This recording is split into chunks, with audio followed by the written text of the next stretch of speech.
Hello, voice of love മലയാളത്തിലേക്ക് എല്ലാവർക്കും സ്വാഗതം. നമ്മുടെ അപൂർണ രാഗം സ്റ്റോറി തീർന്നിരിക്കുകയാണ്. സപ്പോർട്ട് ചെയ്ത എല്ലാവർക്കും ഒരുപാട് താങ്ക് യു. നമ്മൾ പുതിയ സ്റ്റോറി തുടങ്ങുകയാണ്. എല്ലാവരും കമൻ്റ് ഇട്ടൊന്ന് സപ്പോർട്ട് ചെയ്തോളൂ. അപ്പോഴാണ് എനിക്ക് കൂടുതൽ വീഡിയോസ് ഇടാനായിട്ട് എൻകറേജ് ആവുള്ളൂ. സോ എല്ലാവരും കമൻ്റ് ഇടണമെന്ന് പ്രത്യേകം ഓർമ്മിപ്പിക്കുകയാണ്. നമ്മുടെ പുതിയ സ്റ്റോറിയുടെ പേരാണ് പാർവതി ശിവദേവം. അപ്പോൾ എല്ലാവരെയും സപ്പോർട്ടിനെ പ്രതീക്ഷിക്കുന്നു. നമുക്ക് തുടങ്ങിയാലോ? വാട്ട്, ഈ പഴഞ്ചൻ വീട് വാങ്ങിക്കാനാണോ നീ 1 കോടി രൂപ ചെലവാക്കിയത്? ആർ യു മാഡ് ദേവ? ശിവ കാറിൻ്റെ ഡോർ തുറന്ന് ബോണറ്റിൽ ചാരി നിൽക്കുന്ന ദേവിയുടെ അരികിലേക്ക് ദേഷ്യത്തോടെ വന്നു. ദേവ ഒന്ന് മൂളുക മാത്രം ചെയ്തു. നിനക്ക് എന്താ പറ്റിയത് ദേവ? ഇതിൽ മാത്രം എന്താ വീടിന് പ്രത്യേകത? വൈദേഹി. ദേവ ആ വീടിൽ നിന്നും കണ്ണെടുക്കാതെ തന്നെ പറഞ്ഞു. വാട്ട്, വൈദേഹി? ശിവ കാറിന്റെ ബോണറ്റിൽ ശക്തിയായി അടിച്ചുകൊണ്ട് ചോദിച്ചു.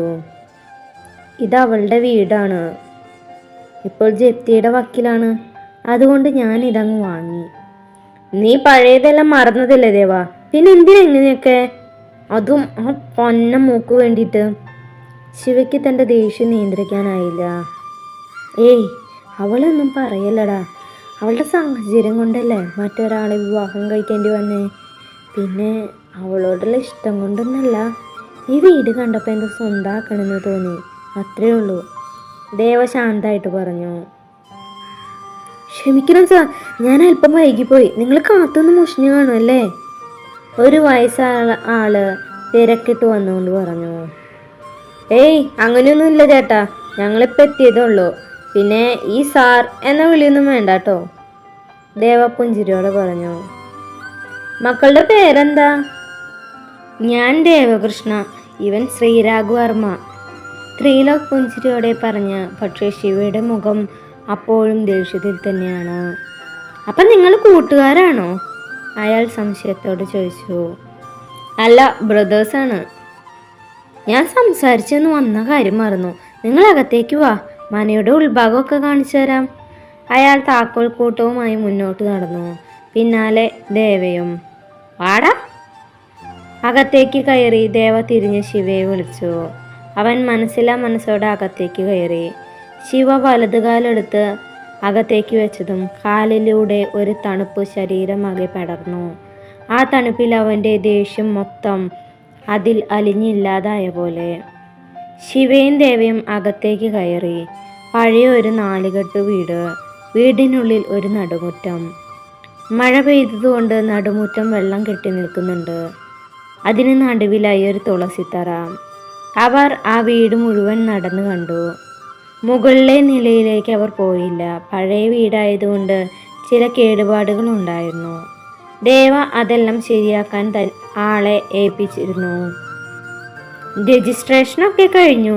ഇനി ഇത് നമ്മുടെ വീട്. പക്ഷേ ഇവിടെ എന്നും താമസിക്കാൻ ഞങ്ങൾക്ക് പറ്റില്ല. അതുകൊണ്ട് വീട് വൃത്തിയാക്കി വെക്കേണ്ട ഉത്തരവാദിത്തം ചേട്ടനാണ് കേട്ടോ, ദേവ പറഞ്ഞു.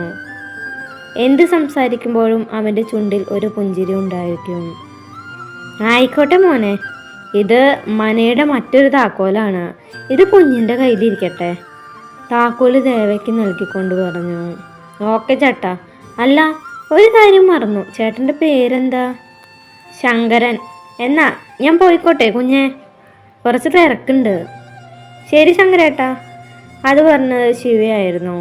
അവർക്ക് ഇരുവർക്കും ഒരു പുഞ്ചിരി സമ്മാനിച്ചുകൊണ്ട് ശങ്കരൻ പടിപ്പുഴ കടന്നുപോയി.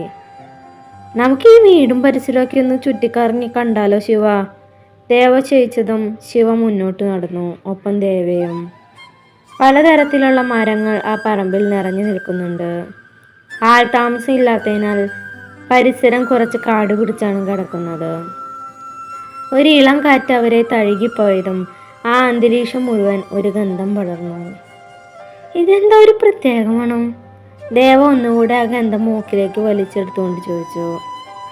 പാരിജാതം, ശിവ പറഞ്ഞു. പാരിജാതമോ? What is that? ദേവ മനസ്സിലാവാതെ ചോദിച്ചു. അതെ, പാരിജാതം. That's a white colour flower. അത് പറഞ്ഞ് ശിവ അവിടെ ആകെ നോക്കാൻ തുടങ്ങി. എന്തോ കണ്ടെത്തിയ പോലെ അവൻ മുന്നോട്ട് നടന്നു. അത്യാവശ്യം വലിപ്പമുള്ള ഒരു മരം.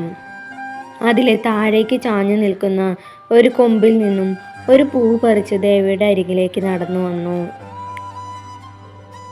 ഇതാണ് പാരിജാതം. അത് പറഞ്ഞ് ശിവ ആ പൂവ് അവന് നേരെ നീട്ടി. ദേവ അത് വാങ്ങിയൊന്ന് മണത്തു. ആ ഗന്ധം അവൻ ഉള്ളിലേക്ക് വലിച്ചെടുത്തു. സൂര്യനും പാരിജാതവും ലവേഴ്സാണ്. ശിവ പറയുന്നത് കേട്ട് ദേവ അത്ഭുതത്തോടെ നോക്കി നിൽക്കുകയാണ്. ഇതൊക്കെ നിനക്കെങ്ങനെ അറിയാം? അറിയാം. അത് പറഞ്ഞ ശിവ അരികിലായി കല്ലുകൊണ്ട് കെട്ടിയുണ്ടാക്കിയ ഒരു പടയിൽ ഇരുന്നു. ദേവ, ഞാനൊരു കാര്യം ചോദിച്ചു, നീ സത്യം പറയോ? എനിക്കറിയാം നിന്റെ ചോദ്യം എന്താന്ന്. വൈദേഹി എനിക്ക് ഇപ്പോഴും ഇഷ്ടമാണോന്നല്ലേ? ശിവ ഒന്ന് മോളി. ഇല്ല എന്ന് പറഞ്ഞാൽ അത് കള്ളാവും. മനസ്സിൻ്റെ ഒരു കോണിൽ ഇപ്പോഴും ഉണ്ട്. പക്ഷെ പ്രണയമല്ല. എനിക്ക് വേണ്ടി ജനിച്ച സോൾമേറ്റ് ഈ ലോകത്ത് എവിടെയെങ്കിലും കാണും. ടൈമാവുമ്പോൾ അവൾ എൻ്റെ അരികിൽ വരും. സോൾമേറ്റോ? Who is that? ശിവ ചോദിച്ചു. ആരാണെന്ന് എനിക്കൊന്നും അറിയില്ല. പക്ഷേ മുത്തശ്ശി പറയുന്ന തിയറി അനുസരിച്ച് എൻ്റെ വാരിലിൻ്റെ ഉടമ. What rubbish are you talking Deva? അവൻ്റെ ഒരു വാരിയലും ഒരു സോൾമേറ്റും. ശിവ ദേഷ്യത്തോടെ പിറുപുറത്തുകൊണ്ട് നടന്നു. നിന്റെ പ്രണയവിരോധം മാറ്റാൻ ഒരുത്തി നിന്റെ ലൈഫിൽ വരും. അപ്പം നിനക്ക് മനസ്സിലായിക്കോളും. ദേവ ചിരിയോടെ കളിയാക്കി പറഞ്ഞു. No, never. അങ്ങനെ ഒരുത്തി എൻ്റെ ജീവിതത്തിൽ ഒരിക്കലും വരില്ല. നമ്മുടെ അമ്മയല്ലാതെ ഒരു പെണ്ണിനെയും ഈ ശിവയ്ക്ക് വിശ്വാസമില്ല. ശിവ ദേഷ്യത്തോടെ കാറിൽ കയറിക്കൊണ്ട് പറഞ്ഞു. എന്താ ശിവ ഇത്? എന്തൊക്കെയാ പറയണേ? 1-2 പേരെ കണ്ട് എല്ലാ പെണ്ണുങ്ങളും ആ കൂട്ടത്തിൽ കൂട്ടരുതട്ടാ. ദേവ അലിവോടെ പറഞ്ഞു. നോ, എല്ലാവരും അങ്ങനെയാണ്. അതിനിപ്പോൾ നിന്നെ ഉപേക്ഷിച്ചു പോയ വൈദേഹി ആയാലും എന്നെ ഉപേക്ഷിച്ചു പോയ എൻ്റെ അമ്മയും ആ സ്ത്രീയെക്കുറിച്ച് ആലോചിക്കുമ്പോൾ തന്നെ എനിക്ക് എവിടെ നിന്നൊക്കെയാ ദേഷ്യം വരണേന്ന് അറിയില്ല. അത് പറഞ്ഞ ശിവ കാറ് സ്റ്റാർട്ട് ചെയ്തു. ഈ ദേഷ്യത്തിൽ നീ ഡ്രൈവ് ചെയ്താ നമ്മൾ വീട്ടിലെത്തില്ല. നേരെ അങ്ങ് പരലോകത്തേക്ക് പോവാം. അത് കേട്ടതും ശിവ ദേവിയൊന്ന് നോക്കി ദേഷ്യത്തോടെ ഡ്രൈവിംഗ് സീറ്റിൽ നിന്നിറങ്ങി കോ ഡ്രൈവർ സീറ്റിലേക്ക് ഇരുന്നു. അവൻ കാറിൽ കയറിയതും ദേവ കാറ് മുന്നോട്ടെടുത്തു. ഇവർ ദേവകൃഷ്ണവർമ്മ ആൻഡ് ശ്രീരാഗ് വർമ്മ. സ്വന്തം കഴിവുകൊണ്ട് ശിവയും ദേവയും ഉയർത്തിക്കൊണ്ടുവന്ന സിറ്റിയിലെ അല്ല കേരളത്തിലെ തന്നെ ഏറ്റവും ടോപ്പ് അഡ്വർടൈസിംഗ് കമ്പനി. പല വലിയ കമ്പനികളുടെയും ഉൽപ്പന്നങ്ങളുടെ പരസ്യം ചെയ്യുന്നത് വർമ്മ ഡിസൈൻസ് ആണ്. പേര് പോലെ തന്നെ ദേവകൃഷ്ണ സമാധാന സ്വഭാവമാണ്. എന്നാൽ ശിവ ദേവയുടെ സ്വഭാവത്തിന് നേരെ ഓപ്പോസിറ്റാണ്. ശിവയ്ക്ക് എന്തിനും ഏതിനും ദേഷ്യവും വാശിയാണ്. ഇവരുടെ വിവരങ്ങൾ ബാക്കി വഴിയെ പറയാം.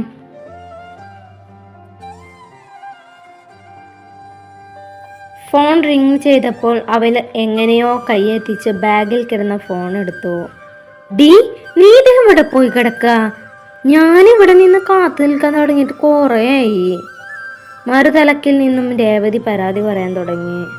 ഡി 1 മിനിറ്റ്, ഞാൻ ദാ എത്തി. അവൾ ഫോൺ കട്ട് ചെയ്ത് ഫോൺ ബാഗിലിട്ടു. ഇതാണ് നമ്മുടെ നായകന്മാർ.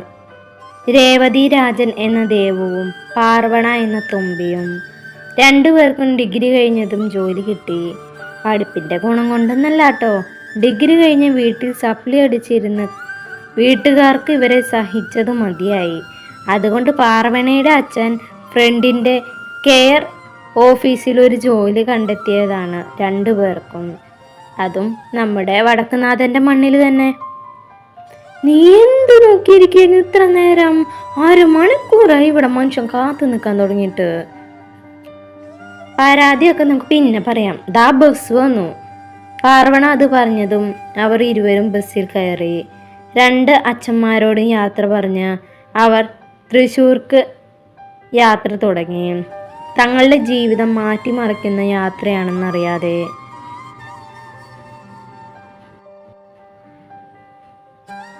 പിള്ളേരെ എല്ലാവരും അഭിപ്രായങ്ങൾ പറയണേ. സ്റ്റോറി നമ്മുടെ ട്രാക്കിലേക്കൊന്ന് വരാനായിട്ട് ഒരു 2-3 പാർട്ട് കഴിയണം. അപ്പോൾ എല്ലാവരും ശ്രദ്ധയോടെ കേൾക്കണേ. അപ്പോൾ നല്ലൊരു വീഡിയോ ആയിട്ട് നാളെ വരാം. ബൈ.